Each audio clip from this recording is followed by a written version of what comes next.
नमस्कार, मैं हूं आकर्षण उपल और इस समय आप ये सीधी तस्वीरें देख रहे हैं IBN24 पर। दोस्तों, जब भी हम कोई खबर दिखाते हैं तो उसमें एक अलग जोश होता है। हम सोचते हैं कि उस खबर को थोड़ा तेज़ बोलकर आपको अच्छे से दिखाया जाए, उसके एग्रेशन के साथ आपको बताया जाए कि वो खबर हमारे लिए कितनी ज़रूरी है या वो खबर हमारे लिए कितनी बड़ी है। आज मैं आपको एक ऐसी खबर बताने जा रहा हूं जिस खबर को यानी कि बोलने से पहले लगभग एक घंटे से मैं खुद को प्रिपेयर कर रहा हूं कि क्या मैं इस खबर को बोल पाऊंगा, क्या मैं इस खबर को दिखा पाऊंगा या नहीं। शायद आप समझ रहे होंगे कि मैं किन की बात कर रहा हूं। मैं बात कर रहा हूं देश के पहले CDS जिन्होंने अपना कार्यभार 31 दिसंबर 2019 को संभाला था। CDS जो कि पूर्व सेना अध्यक्ष थे जनरल बिपिन रावत। जनरल बिपिन रावत जिनसे मैं खुद निजी तौर पर काफ़ी ज़्यादा प्रभावित था, मुझे वो बहुत पसंद थे। मैं अक्सर उनकी वीडियोस देखा करता था। अक्सर जब वो भाषण देते थे मैं देखता था कि कैसे वो हमारे पड़ोसी देशों, चाहे वो चाइना हो, चाहे वो पाकिस्तान हो, चाहे वो म्यांमार के अंदर घुसकर आतंकियों का सफाया करने की बात क्यों ना हो, किस तरह से पूरी एग्रेशन के साथ जनरल बिपिन रावत ने अपने दायित्व को न केवल निभाया बल्कि देश की मान और सम्मान को कभी भी ठेस नहीं लगने दी। ऐसा बताया जाता है कि जब चाइना ने भारत के अंदर घुसने की कोशिश की तो जनरल बिपिन रावत के कहने पर ही सेना ने चीन को मुंह तोड़ जवाब दिया। जनरल बिपिन रावत के कहने पर ही भारतीय सेना ने पाकिस्तान को बॉर्डरों से खदेड़ा और आज वही CDS यानी कि चीफ ऑफ डिफेंस स्टाफ, जो कि भारत की 3 सेनाएं जिसमें जल सेना, वायु सेना और थल सेना शामिल होती है, उनके वो चीफ माने जाते हैं। आज उनका एक हेलीकॉप्टर जो कि MI-17 V5 हेलीकॉप्टर था, जिसे काफ़ी ज़्यादा सुरक्षित हेलीकॉप्टर माना जाता है, तेज़ तर्रार चालाक हेलीकॉप्टर माना जाता है, आज वो दुर्घटनाग्रस्त हो गया तमिलनाडु के कुन्नूर में। जब वो नीलगिरी की जो पहाड़ियां उनको क्रॉस कर रहे थे तो ऐसा बताया जा रहा है कि लगभग आज दोपहर 12:20 पर उनका जो हेलीकॉप्टर है वो क्रैश हो गया। लोग ये सोच रहे हैं कि क्या बिपिन रावत की मौत हो चुकी है, क्या जनरल बिपिन रावत अब इस दुनिया में नहीं है। कुछ लोग उन्हें रेस्ट इन पीस कहकर ट्विटर और फेसबुक के ऊपर श्रद्धांजलि दे रहे हैं, लेकिन सरकार अभी भी कुछ भी नहीं बोलना चाहती। सरकार यानी कि हमारे रक्षा मंत्री राजनाथ सिंह, यानी कि हमारे प्रधानमंत्री, यानी कि हमारे जो गृह मंत्री हैं, किसी की भी बात कर ले, कोई भी अभी कुछ भी बोलने की हालत में नहीं है। यहाँ पर सवाल ये उठता है कि क्या जनरल बिपिन रावत इस समय इस दुनिया में है या नहीं है, या उनकी मौत भी उसी हादसे के अंदर हो गई थी। तो मेरे पास एक वीडियो आया है, वो वीडियो मैं आपको बहुत दूर से दिखाऊंगा, ज़्यादा नज़दीक से नहीं दिखा सकता क्योंकि फेसबुक की गाइडलाइन का वो उल्लंघन होगा। वो वीडियो दिखाकर मैं आपको बताऊंगा कि जनरल बिपिन रावत की जो हेलीकॉप्टर है MI-17 V5, जब वो दुर्घटनाग्रस्त हुआ उस समय वो जीवित थे। जब उन्हें उठाकर ले जाया गया तो आप देख सकते हैं, मैं थोड़ी दूर से आपको ये दिखा रहा हूँ, तब वो जीवित थे। और आप देख सकते हैं कि आर्मी और पुलिस के जवान, ये देखिए, वो उठने की कोशिश, अपने खुद उठने की कोशिश वो कर रहे हैं। जनरल बिपिन रावत की ये वीडियो सबसे पहले आप IBN24 पर देख रहे हैं। थोड़ी दूर से मैं दिखाऊंगा, ज़्यादा नज़दीक से मैं नहीं दिखा सकता। ये जनरल बिपिन रावत हैं जो कि CDS है, देश के पहले CDS हैं। उनकी वीडियो आप देख पा रहे हैं कि वो पूरी तरह से खुद यानी कि उठने की कोशिश कर रहे थे, जबकि जो उनके साथी थे, उनके जो शव हैं वो बुरी तरह से जल गए। ऐसी जानकारी सामने आ रही है कि अभी तक 11 लोगों के शव मिल चुके हैं। अभी उनमें पायलट शामिल हैं या नहीं है, इस बारे में कोई जानकारी नहीं है। और इस हादसे के अंदर उनकी जो पत्नी है मधुलिका रावत, वो उनके साथ थी। मैं आपको बता देता हूँ कि इस हेलीकॉप्टर में आखिर था कौन कौन। सबसे पहले जनरल बिपिन रावत जो इस समय CDS से चीफ ऑफ डिफेंस स्टाफ थे इंडिया के, मधुलिका रावत जो उनकी पत्नी थी, ब्रिगेडियर LS लिद्दर थे, लेफ्टिनेंट कर्नल हरजिंदर सिंह थे, नायक गुरसेवक सिंह थे, नायक जितेंद्र कुमार थे, लांस नायक विवेक कुमार थे, लांस नायक B साई तेजा उनके साथ थे, हवलदार सतपाल थे, और साथ में जो हेलीकॉप्टर के पायलट और को पायलट थे वो थे। ऐसा बताया जा रहा है कि लगभग 14 लोग इस हेलीकॉप्टर में सवार थे, जिसमें से 11 के शव मिल चुके हैं, 3 शवों को ढूंढा जा रहा है। लेकिन यहाँ पर अब सवाल सबसे बड़ा लोग ये जानना चाहते हैं कि अगर 14 लोग सवार थे, जो टेलीविज़न के हवाले से खबर आ रही है, क्योंकि तमिलनाडु बहुत दूर है, IBN24 का कोई भी नेटवर्क वहाँ पर नहीं है, लेकिन जो खबरें इस समय मीडिया में चल रही हैं, जो आज तक के ऊपर खबर चल रही है, वो खबर है कि 11 लोगों की मौत हो गई है, 3 लोगों के शव ढूंढे जा रहे हैं। तो अब सवाल है कि उन 11 लोगों में कौन कौन शामिल है, क्योंकि बिपिन रावत तो सीधे तौर पर दिखाई दे रहे हैं कि जब उन्हें रेस्क्यू कर कर लेकर जाया जा रहा था अस्पताल, उस समय वो जीवित थे।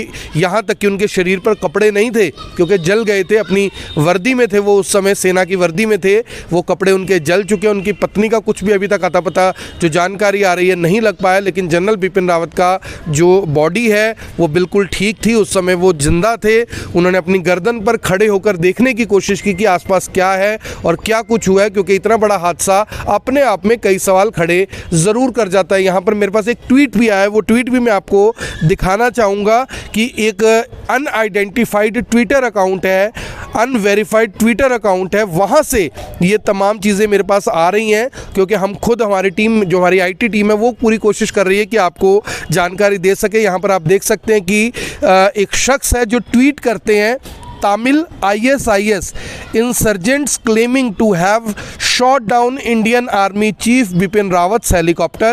More details coming in. This is a developing story. यानी ये कहते हैं कि जो तामिल ISIS है, उनके जो विद्रोही हैं, उन्होंने क्लेम किया है कि बिपिन रावत का जो हेलीकॉप्टर है उन्होंने शॉट डाउन किया। हालांकि ये IBN24 जैसे प्लेटफॉर्म पे कहना बहुत बड़ी बात है, लेकिन ये एक बड़ा अपडेट है सरकार को इस मामले के ऊपर भी। जाहिर तौर पर अगर ये अपडेट मेरे पास है तो भारत सरकार के पास भी ज़रूर चला गया होगा, और शायद यही कारण है कि जो रक्षा मंत्री राजनाथ सिंह हैं, अभी खबर आ रही थी कि वो थोड़ी देर में संसद के अंदर बयान दे सकते हैं, लेकिन अब बात आ रही है कि वो बयान कल देंगे। संसद में बयान देने की जगह वो पहुंचते हैं बिपिन रावत के घर, उनकी बेटी से मुलाकात होती है, 5 मिनट उनसे बातचीत करते हैं, लेकिन उस बातचीत में क्या कुछ हुआ इस बारे में अभी तक कोई जानकारी निकल कर नहीं आ रही। और हेलीकॉप्टर की हालत आप यहाँ पर देख सकते हैं, जो ये तस्वीर यहाँ पर पोस्ट की गई है, एक @ के नाम से कोई अकाउंट है, @FozoOzBoz करके ये एक अकाउंट है।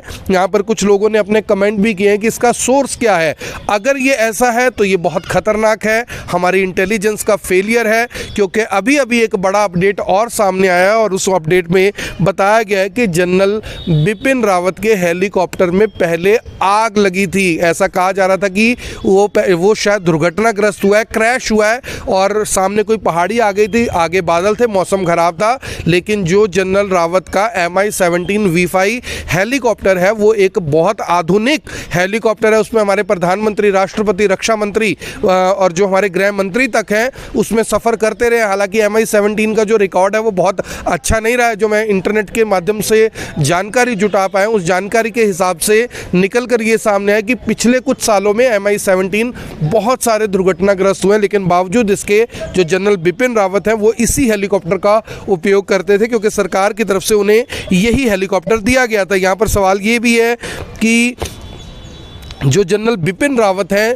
जब वो इस हेलीकॉप्टर में सवार हुए, पूरे तरह से हेलीकॉप्टर की जांच हुई होगी, लेकिन बावजूद इसके ये हादसा कैसे हो गया। और जो वहाँ के प्रत्यक्षदर्शी हैं, जो तमिलनाडु के लोकल रेजिडेंट हैं, वो ये बता रहे हैं कि जो हेलीकॉप्टर है वो आग के गोले में तब्दील हो गया था। पहले हेलीकॉप्टर में आग लग दिया और उसके बाद वो हेलीकॉप्टर आकर गिरता है कन्नूर की नीलगिरी की पहाड़ियों में। और ये आप तस्वीरें देख सकते हैं, काफ़ी ज़्यादा गंभीर तस्वीरें हैं, और इन तस्वीरों को देखकर कोई अंदाज़ा नहीं लगा सकता कि क्या जो चीफ ऑफ डिफेंस स्टाफ है और जो उनके साथ हमारे, और ये देखिए ये हेलीकॉप्टर के किस तरह से परकच्चे उड़ गए हैं। पर आप देख सकते हैं हेलीकॉप्टर का टायर देख सकते हैं, पिछला हिस्सा आप हेलीकॉप्टर का देख सकते हैं, बुरे तरीके से जो परकच्चे हैं वो उड़ गए हेलीकॉप्टर के। लेकिन बावजूद इसके जो जनरल बिपिन रावत हैं वो जाते हुए, रेस्क्यू होते हुए दिखाई दे रहे हैं। मेरी आप सभी से अपील, जो भी लोग इस वीडियो को देख रहे हैं, इस वीडियो को ज़रूर शेयर करें। मैं ये बिल्कुल नहीं कह रहा कि जनरल बिपिन रावत अब इस दुनिया में नहीं है। हम चाहेंगे, हम दुआ करेंगे, मैं अपने सभी व्यूअर्स की तरफ से, करनाल की तरफ से, हरियाणा की तरफ से, इस देश के लोगों की तरफ से उनके स्वस्थ होने की, जल्द से जल्द स्वस्थ होने की कामना करता हूं। हम कामना करते हैं कि जो और स्टाफ के सदस्य उसमें मारे गए हैं, जो और सेना के जो लोग हैं उसमें मारे गए हैं, सेना के जवान उसमें मारे गए हैं, उनके परिवारों को यानी कि ये दुख सहन करने की शक्ति दे। लेकिन जो लोग ठीक हो सकते हैं, जिन लोगों का इलाज हो सकता है, मैं जानता हूं कि हमारी भारत सरकार सरकार इतनी सक्षम है, हमारी तमिलनाडु सरकार इतनी सक्षम है कि उनका इलाज करवाया जाएगा। लेकिन ये अगर मामला तमिल ISIS से जुड़ा हुआ है तो ये गंभीर मामला है, क्योंकि हाल ही में जनरल बिपिन रावत ने एक बड़ा बयान दिया था कि जो बायोलॉजिकल वेपन है उसके खिलाफ अब एक बड़ी जंग की तैयारी की ज़रूरत है। उनका इशारा सीधा सीधा चाइना की तरफ था, चीन की तरफ था। उनका इशारा था कि जो ये कोरोना पूरे विश्व में फैला है, इसके पीछे जो बायोलॉजिकल वेपन है ये चाइना द्वारा डेवलप किया गया है। इन चीज़ों को देखते हुए जनरल बिपिन रावत कोई शायद बड़ी तैयारी कर रहे थे। ऐसा ना हो कि देश की जो विरोधी ताकतें उनका कोई इसमें हाथ हो, क्योंकि हर मामले की पहलू की हर जो भी चीज़ सामने निकल कर आए वो झूठी है या सच्ची है, क्योंकि बात देश के सबसे बड़े आर्मी चीफ की है, बात देश के तीनों सेनाओं के जो CDS है उनकी है कि चीफ ऑफ डिफेंस स्टाफ क्या इस तरह से किसी शिकार हो सकते हैं किसी साजिश का। ये अपने आप में बड़ा सवाल ज़रूर है। लोग इंतज़ार कर रहे हैं कि हमारे देश के प्रधानमंत्री ट्वीट कर कम से कम यही बोल दें कि जो CDS बिपिन रावत है वो इस समय स्वस्थ है और उनका इलाज चल रहा है और भारत सरकार उन्हें बचाने की पूरी कोशिश कर रही है। मेरी आप सभी से अपील, जो भी लोग इस वीडियो को जहां तक देख रहे हैं इस वीडियो को ज़रूर शेयर करें। कुछ महत्वपूर्ण जानकारियां हमारे पास थी, चाहे हम एक छोटे पत्रकार हैं, छोटा मीडिया है, लेकिन ये हमारी कोशिश है कि हम आपको हर वो जानकारी दें जो हम तक आ रही है, क्योंकि जिस भी चीज़ का मेरे पास प्रूफ था, जिस भी चीज़ मेरे पास दिखाने को थी वो मैंने आपको दिखाई, वो मैंने आपको बताई। और मुझे पूरी उम्मीद है कि मेरे साथ साथ आप सभी लोग जो चीफ ऑफ डिफेंस स्टाफ है यानी कि CDS हैं बिपिन रावत, उनके स्वस्थ होने की कामना करेंगे, ताकि वो एक बार फिर से इस देश की तीनों सेनाओं की कमान अपने हाथ में लेकर हमारे देश को और ज़्यादा सुरक्षित कर पाएँ, हमारे देश को इन विरोधी ताकतों से बचा पाएँ, हमारी और आपकी सुरक्षा कर पाएँ। बहुत बहुत धन्यवाद। अब यहाँ तक आ ही गए हैं तो हमारे चैनल को सब्सक्राइब जरूर करें और नीचे दिए गए बेल आइकन को जरूर दबाएं, ताकि हर खबर सबसे पहले पहुंचे आप तक।